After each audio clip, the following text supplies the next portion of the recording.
They thought I was powerless, just another homeowner they could push around. But when the HOA secretly sold my land behind my back, they didn't just cross a line. They set their entire world on fire. Because instead of fighting them in court, I bought something much bigger, their entire town, and made every one of them pay for what they did. The morning I found out the HOA had secretly sold my property, something inside me went completely silent, like the calm before a storm.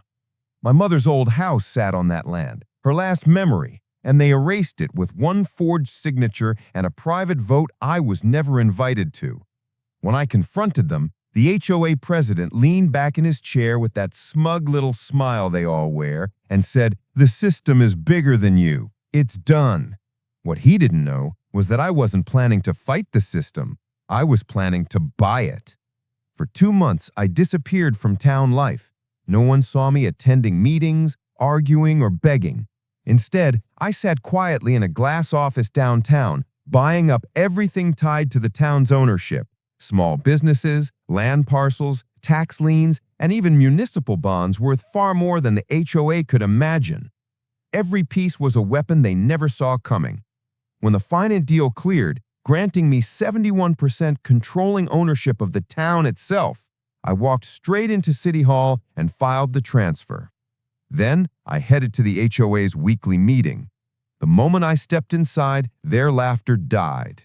I dropped the ownership folder onto the table so hard the president flinched. "You sold my property in secret, so I bought the town in public." Panic exploded across the room, phones ringing, board members yelling. One guy even tried to call security before realizing the security team now worked for me. I dissolved the HOA on the spot. Their fancy clubhouse? My new office. Their private parking lots? Now leased monthly by me. Their homes? Adjusted property taxes and municipal rent filed under my authority. The same people who once fined me for improper grass length now had to pay me just to keep living there. As for the developer who bought my land, he handed it back for $1 after I threatened to revoke every permit he had pending. I rebuilt my mother's home exactly as it once stood, stronger than ever.